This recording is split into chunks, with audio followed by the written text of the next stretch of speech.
Hello and welcome to another Wrestling Roundtable discussion podcast. I'm Adam Wilborn from WhatCulture, joined by the Dadley boys of WhatCulture, Michael Hamflett and Michael Sidgwick, to preview Monday Night Raw and discuss the big wrestling issues of the week. But before we begin, if you're a fan of this sort of thing, make sure you subscribe to WhatCulture Wrestling on either iTunes or Spotify for daily podcasts where we review Raw, SmackDown, pay-per-views. We have interviews, more roundtable discussions like this, and a round of the week complete with a bloody good quiz, of course, on WrestleCulture.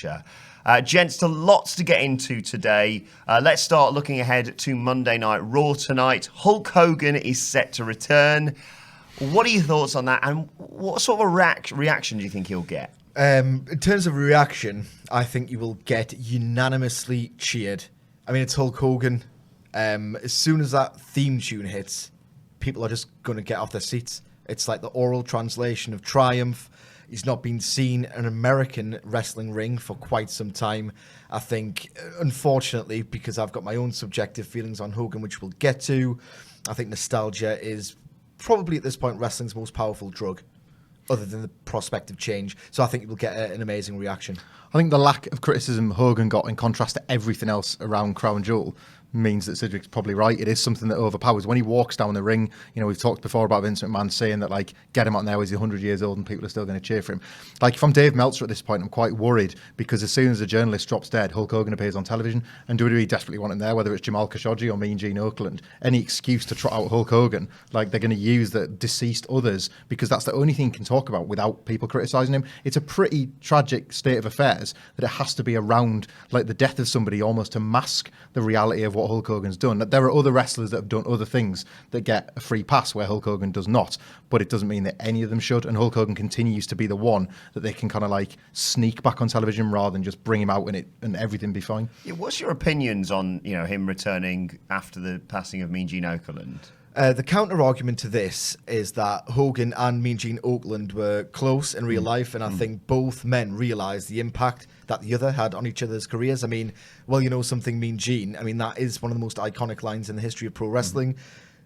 On the face of it, to an extent, there's something... It's not that horrible. It's very clandestine. It's very cynical, but it's not that horrible. My issue with it is the fact that they're trying to use the death of a beloved figure to make everyone like Hulk Hogan again, which is deeply cynical. And WWE in recent years has been very inconsistent with its obituaries.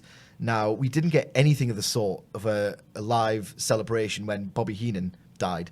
We got a lovely, touching, poignant video package that put him over as the absolute legend he was, but we didn't get anything quite like this. And in the 10 bell salutes don't seem to happen quite as much anymore. I think a lot of wrestlers, no matter what their contribution to WWE at large, are often lucky to just get like an opening graphic screen. It's become like a bit of a bet. Like, will they get an opening graphic or not? It should be consistent, and if it was consistent, I'd be a little bit more okay with this than I am. I think that's what bothers me a little bit. That's why I can't switch off my cynicism with this. There is no set rule for how WWE deal with a dead wrestler. So them being so confident as to just say, well, Hulk Hogan's back and here's why, and that's okay, isn't it, guys? They're almost kind of asking us to collaborate with them on this. They're asking us to sort of be understanding of Hulk Hogan's rightful place on this edition of Raw, when Heenan being a great example as like a broadcaster more than a performer in the eyes of most of the WWE and audience. They're both like firmly entrenched as legendary, beloved like, figures. Of a particular era. Little to no controversy attached to their names. Like, I can't get away from the fact that it's being used, as many things will, to just sneak Hogan back on until we've all forgotten just enough to kind of get back on with him in this like ambassadorial role. It's probably something that they should have never considered once last year, and Crown Jewel was the event where it was almost like, oh, well, they can get away with anything there. This feels like an even sneakier one, like a dead performer that we want to just sort of enjoy the great works of. There's nothing that like several highlights packages throughout the night, and past and present performers that can talk about him, because for all them will be less performers now that were able to work with Mean Gene. There's countless ones that have been influenced by him. So those have just as powerful a voice as like some of the ones that have sadly already departed. Hogan being one of the last ones left doesn't give him that free pass, in my opinion. Now, there's rumours, of course, of Ric Flair being there as well tonight. But do you think this is going to be a catalyst for more Hogan appearances, or do you think they're going to sort of judge the reaction to this and then go from there?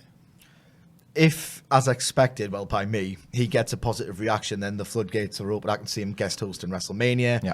I can see him, coming back as part of like an old school Raw. There's so many merchandise possibilities for Hogan. He obviously can't perform in the ring, but Vince McMahon has gone on record as saying that he is the Babe Ruth of that organization, and WWE is basically a platform to make money, and Hogan is a veritable money generator. So unless the reaction is so disastrous and generates the worst kind of mainstream press imaginable, then this is it. Hogan's back. If we're talking about precedents, they've looked past a lot less than what Hulk Hogan has got in trouble for to bring guys back or to glorify guys. There's plenty of cases. We have one every year with the Ultimate Warrior. Like Hulk Hogan was recorded saying some awful things. Warrior was recorded saying some equally awful things and committed even more to the internet to be captured forever about other wrestlers, about other people, about other members of society. And he's like lionized every year as part of not just the Hall of Fame award, but like cancer awareness. So there are other cases for this where people are kind of glorified in spite of what they might have got up to. So I find it hard to believe that Hogan won't, as Cedric says, even be a part of WrestleMania. Is this worse or on the same level as WWE using Dana Warrior for the cancer awareness, given what Warrior said himself about Bobby Heenan in the last stages of his life? Is that as bad, or does that mean this kind of thing's just completely expected of this company? I think that's what it is. I think like they've lowered our expectations to the point where we kind of see these things happening. We just allow for it until it becomes the norm again, and then before we know it, Hulk's on his 10th or 11th appearance on Raw this year. And finally, before we move on, he's obviously there to talk about Mean Gene. But do you think he'll be utilised for any storyline purposes tonight? Not yet. Not yet. No. This is the greediest company imaginable. You just look at the talent they're hoovering up, look at how, like, the source of the money they're generating post-Saudi Arabia. They're greedy, but surely they can't be having the cake and eating it too with Hogan like this. Like, surely not. I don't think you can do what you used to do and feed him young heels just to sort of punch out the ring or drop the leg on, because... You can't drop the leg anymore. Well, because he can't drop the leg, but because they're not yet sure exactly how he's going to be received. They can make assumptions, but then what if you line up two heels to take Hogan out and then they suddenly look like the baby faces because there's enough of an audience that are woke to think, actually, I want to see this guy get what's coming to him. Yeah. It's too risky at this point. Moving on, lots of news to start the year, of course, centering around New Japan. And Kenny Omega and Kushida, who appear to be leaving New Japan, if rumours are to be believed and reports of it to be believed. What does this mean for so many different organisations? Not just New Japan, but AEW, and possibly the thing that everyone is talking about now, a move for Omega to WWE. Just to cover Kushida first, because God bless him, he's not quite as interesting, but I think that is the reason why he's departed. I think he himself recognises that as the ace of that junior heavyweight division for a decade. He's been outstanding, but at this point it feels extremely stale. Rumours that it be believed he's going to NXT, which is way better than 205 Live, and he'll star there. He will definitely star there, obviously, because they can't do anybody on the main roster correctly. He will not star on the main roster, but he'll have a good year of his career, and if he's got any sense about him, he's going to be making a lot of money. I think that's it for me. A lot of money. Like, much like how I think his WWE career will probably go, his New Japan exit doesn't get to be the big story either. I don't think anything he'll contribute to WWE or NXT will ever really be the big story.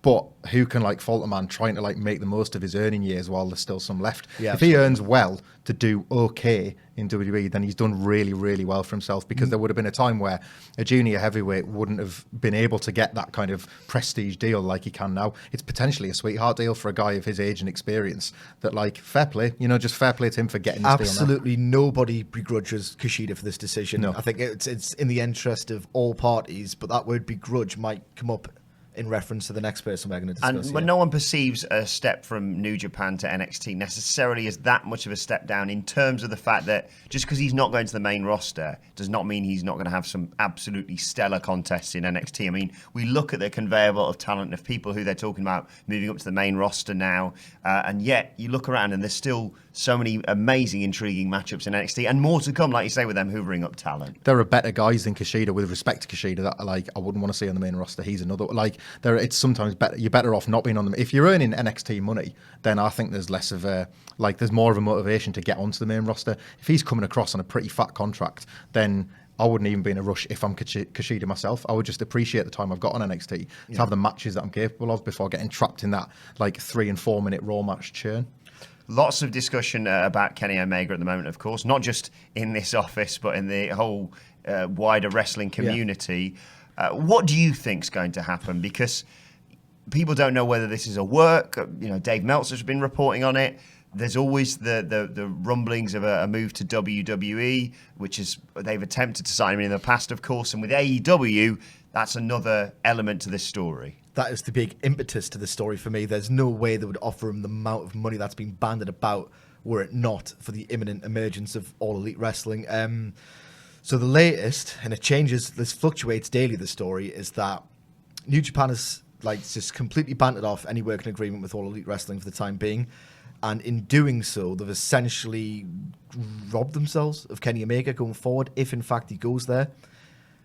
Personally, what I think will happen, I think Kenny Omega will resist the overtures of WWE and stay with All Elite Wrestling. I think out of just sheer loyalty and, more to the point, anxiety over what WWE would do to him. He's never seemed driven by money before.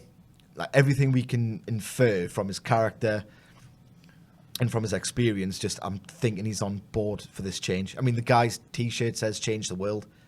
He must believe in this for me.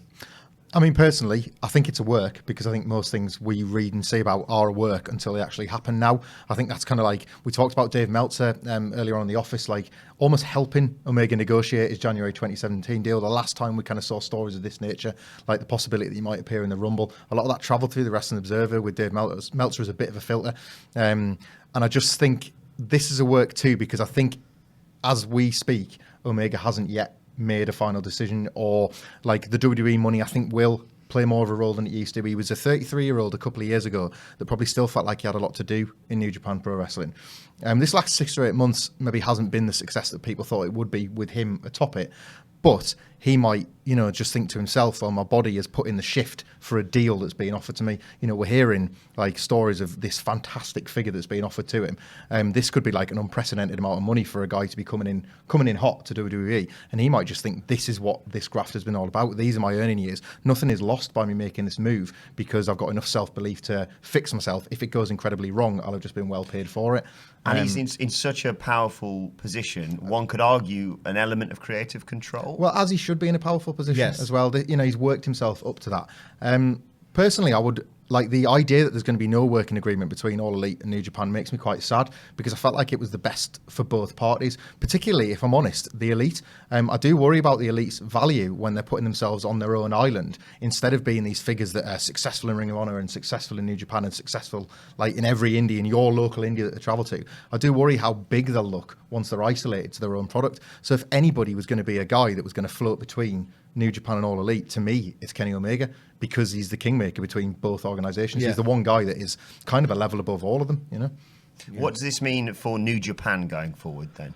Well, the events of New Year's Dash, which was the event following Wrestle Kingdom, was, as I've said in the news piece I've posted, the equivalent of Bad Luck Fale, just saying F them, F the Elite. They seem to be making preparations for life completely without them.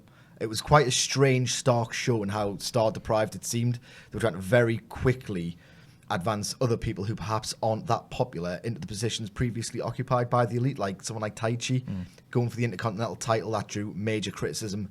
As much as I really enjoyed and bought into Jay White's victory over Okada at Wrestle Kingdom, the visual of him standing over both Tanahashi and Okada felt a bit forced and rushed.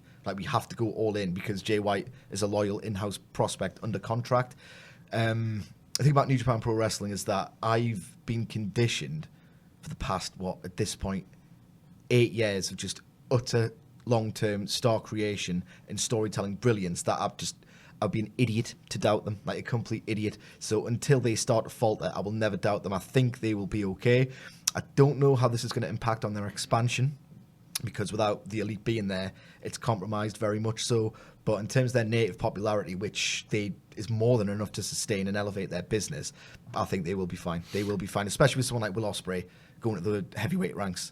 Yeah, I don't want to paraphrase Pete Dunne, but I think New Japan Pro Wrestling will be fine. You look at if Gedo books 2 years in advance, which we're led to believe is the case, and if you look at this year's Wrestle Kingdom to last, all he's done is swap the deck in the top 3 matches, the same top 6 guys with the same top 6 guys this year, but in different roles. Now, fair enough, you lift Omega out of that and possibly you lift Chris Jericho out of that. What you're left with is still New Japan's Big Four and a couple of other guys that he could easily elevate into them. Yeah. He could switch those combinations again for next year's Wrestle Kingdom and probably still sell 40,000 tickets at the Tokyo Dome, and I feel like that trickles down to the mid card as well. I sense that there's going to be strong motivation from the people remaining in New Japan to spot that these are new spots available to them. There won't be any resentment towards everything the Elite's done, but they'll certainly be looking and thinking, right, now's the time to step into those roles, these huge gaps that are going to be left on the card. Well, following that up, and this is not really a hot take by any means, but in 2016 we were in a similar position. AJ Styles is a big gaijin foreign star. Don't use that word, apparently it's very racist, very problematic, so I apologise for that. And again, Shinsuke Nakamura was a talisman of that company, and at the time, hard as it is to believe now, he was arguably the best and certainly the coolest wrestler on the planet. He was basically Kenny Omega. They were replaced by the elevation of Kenny Omega and Tetsuya Naito. And a very similar thing could happen again now with Will Ospreay ascending to the heavyweight division and Jay White getting solidified as the top heel of the company. Personally, I think Will Ospreay does have the potential to get as good as Kenny Omega is now, if he's not really close already. Jay White, I'm not sure about, but then he offers something that he's a very naturally detestable heel, which is so few and far between in wrestling that you will give New Japan an extra dimension. And Wrestle Kingdom was a reminder as well. If you look at the mid-card is in good health. If you look at someone like Juice Robinson or Zack Sabre Jr. Zack Sabre Jr. These are guys that kind of at the click of Gator's fingers could win one match and then suddenly they're just accepted headliners. We're that close. I think, Sidgwick, you've mentioned this before. There's very few mid-carders that are kind of below the line. It's all these ones that are on any given day, the best guys on the show. There's very few guys that can be reduced to being jobbers. Yeah. Which in comparison to WWE, you're occasionally looking for a star to reach out from the chasing pack, and New Japan's the opposite when I watch it, But one more thing, using another example of how Buka Gedo is so brilliant at replacing these outgoing stars. Look at the parallels between Katsuri Shibata and Zack Sabre Jr. They're both ultra believable submission specialists who project this aura of they could hurt anybody and deliver an incredible match at the same time. In booking last year's New Japan Cup tournament, which Zack Sabre Jr. won by tapping out everyone in front of him, bigger stars, doesn't matter, he tapped all of them out. He became a star, a massive star in New Japan over the course of a couple of weeks. Yep. And their third most popular tournament, he knows what he's doing, and because of that, I'd be a fool to doubt him. Before we move on, let's just say, for argument's sake, Kenny Omega does go to WWE. Yep. Where do you think he'd debut? And do you have, despite all the evidence to the contrary, do you have faith in WWE booking him well? I've been thinking about this. So to answer both questions, if you look at SmackDown now, I've been going through the roster page just to determine what can they possibly do with that title at WrestleMania. Because for the process of elimination, there's no babyface that can credibly oppose Bryan. That isn't AJ Styles, but we're doing that beforehand. So ideal scenario for me would Kenny Omega comes in, immediately challenges Bryan. That's an absolute dream match. More to the point, that is something he would really actually want to sink his teeth into. I know he's mentioned Seth Rollins and AJ Styles specifically, but this is before Daniel Bryan's in-ring return. So I would like to see that very much. I think Kenny Omega would like to wrestle that match. And on the subject of Bryan, there's certain wrestlers that no matter how fundamentally bad WWE is at crafting television, it really is bad from top to bottom. The entire presentation, is simply not good. Everything feels fake and forced and everything else. Daniel Bryan has still emerged from that product, is completely bulletproof. I perceive Daniel Bryan in terms of how cool he is and how talented he is and how vital he is, at least in terms of the Omegas and Tanahashis and Okadas of this world, because he's so goddamn talented. And he is bulletproof to WWE. I think he's cool outside of it. He's cool in spite of that company. And I think Kenny Omega has got more than enough talent and ingenuity in him to sort of maintain his aura and popularity in spite of the company he wrestles for, even if that company is WWE. My general worry with Omega sort of ties into that, actually, is how quickly he could be normalised on WWE television, and I think they got this bang right when they debuted Nakamura with nothing but a phone video to Sami Zayn saying, "I'll see you at NXT TakeOver." And it was all the pressure was on Nakamura to deliver on that TakeOver night, but because great wrestlers can deliver, he did. And on that night, he was the biggest star, arguably the biggest star of that WrestleMania weekend, I would say, actually, from his debut against Sami Zayn. Without doubt. Omega delivers one promo to a phone, to the Titantron, to whatever, and he challenges AJ Styles. Like, the title match with Daniel Bryan, the countless other dream matches are there at the disposal. But much like where Nakamura and Zayn was something that, like, indie fans or fans of both guys had, considered and fantasy booked while Nakamura was coming through the ranks of New Japan and while he was a travelling independent worker as well. I think Styles and Omega is something that's been talked about enough that it feels WrestleMania ready, and all the fans need. WWE, for a change, don't really need to patronise their audience about who this guy is. One promo that he will deliver, like I say, fairly minimalist tones maybe, just to say, "I'll see you at WrestleMania," and then all the pressure falls on the wrestlers to deliver on the night. WWE, for them, the pressure is off at this point. They've given in to what the wrestling fans really want. Give us wrestling, give us the dream match, as it were. If it doesn't deliver, then that falls to Omega and Styles again to kind of like try and rebound from that, and then you slide Omega into the product at large. But I think the less you get to do with him, if you're going to use him at WrestleMania, the better. Right, we can put it off no longer. We have to talk about a very controversial subject that's been doing the rounds recently. Priscilla Kelly was facing Tuna at Suburban Fight Pro Wrestling and pulled out a tampon, put it in Tuna's mouth. The wrestling community at large has reacted in one of two ways about this. The likes of Jim Cornette and Gail Kim are against it, have been very active on Twitter saying how they felt about it. But then again, Tommy Dreamer, Taz, Colt Cabana, a whole host of others are in support of Priscilla Kelly. What do you think about it all? Right. I've said this countless times in relation to Joey Ryan, to whom she's been compared. Like, I'm watching Wrestle Kingdom, January the 4th.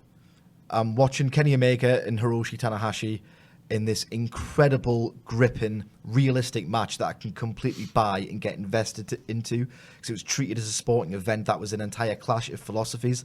I'm watching that match, and because the work behind it was so genius and the work within it was so genius, I got locked into that zone where you think what I'm watching is real, or what I'm watching is something so well performed that I can completely and utterly buy it at face value. Absolutely nothing that exists tangentially to pro wrestling could undermine or detract from that viewing experience, because those two performers put on a particular match following a particular storyline that I completely invested in. A parody film like Scary Movie doesn't make me any less scared of an actual horror film by virtue of it existing. Something like this spot doesn't make wrestling any less real or any less worthy for me at all. It can exist alongside it, complementary to it. I do not care. I wasn't offended by it at all. As a way of generating heat, for me, I'll get more offended by Baron Corbin applying at least one rest hold in a 15-minute Raw match that's got no imagination or no love or passion behind it whatsoever. This, I can see where the controversy exists, but ultimately, it was quite creative. And if you're going to go for wrestling for good taste, you're watching the wrong thing. What I found, having watched it back, and having been so excited to see penis druids at All In, I can't help but feel that the wrestling community is getting a little bit hypocritical. I was actually going to say Double or Nothing could offer you tampon druids at this point. It's become like so much of pro wrestling now as well. I think Colt Cabana even said this in a podcast at All In. He was going backstage, and like gone are the days where like guys are talking about the matches of what went wrong and what went right. They're going online and they're seeing the Twitter reaction to things. Like GIFs and retweets and things are currency to wrestlers now, because it's getting their name out there and it's getting them aware. We're all so much more aware of Priscilla Kelly for this spot than, with respect to like her body of work. I can't pretend that I've seen a Priscilla Kelly match before, and yet I've seen this huge spot that's become this huge talking point that like hopefully she'll get a lot of work out of. That's ultimately the point of all this, is like wrestlers are doing things to get noticed. I'm not against sports entertainment in general, so I'm certainly not against like creative new ways of like pushing the envelope and coming up with like different ways of doing spots in matches. I'm not a big fan of bodily fluid stuff, but that kind of like, that's a small issue. I'm not a big fan of Joey Ryan's lollipop spot for the same reason that I didn't like this, because I just think it's a bit weird when like wrestlers are putting things in their mouths. However, in terms of something ugly to do in a wrestling match, I think a lot of the criticisms were born out of like agenda. Yeah, were born out of like male panic towards something they were watching that like. You're saying that in response to a period spot, a lot of men had an emotional outburst that was quite irrational. Very possibly, I'm not saying that, but some people might. I'm just saying, I'm just pointing out the irony. The irony is that, like, you know, they would say, oh, no, they shouldn't be doing that, like, menstruation stuff and all the rest of it, while at the same time having a completely irrational outburst at the point of it without considering the context behind it or what it means for her career or what they themselves have been involved with when they were in the Attitude Era. It definitely brought out some of the rampant sexism that sort of like I just found it disgusting. Underpins. So hypocritical. Like, yeah, I was going to say it underpins a lot of like sort of how on one hand you'll be talking about like a woman's revolution because you like the wrestling matches, but then again to compare this to some of the Attitude Era things that women were forced to endure, at least this is like sort of a woman taking back ownership of a spot before she can just like before it can devolve into like some sort of a TNA role in her life, you know, whatever it is that women are kind of expected of now. It's as if she said, well, I'm going to do this spot, and now a load of men predominantly have said, well, you can't do that. Like, that's a massive step back again. I will say I didn't agree with Road Dogg and Jim Ross going like on and on about this sort of stuff, especially what they would like gladly willing to do or get booked into during the Attitude Era. I'll say spot on Gail Kim. She found the WWE experience demeaning and left. So I believe that she's got a right to say it without appearing like a total hypocrite. But for some of the old guard, the old blokes who've been doing it, just bore off. Bore off for me. I'm really intrigued to see what other people think about that. So let us know your thoughts on that and all of this today in the comments section below. Or you can tweet us as at WhatCultureWWE. Well, actually, there you can follow all three of us. You can follow Michael Hamflett at Michael Hamflett. You can follow Michael Sidgwick at Sidgwick. You can follow me at Adam Wilborn. As I said, you can follow us all at WhatCultureWWE. Make sure you subscribe to What Culture Wrestling on either iTunes or Spotify for more daily podcasts. My thanks to the Dudley Boys. Thank you for watching, and we will see you soon. Bye.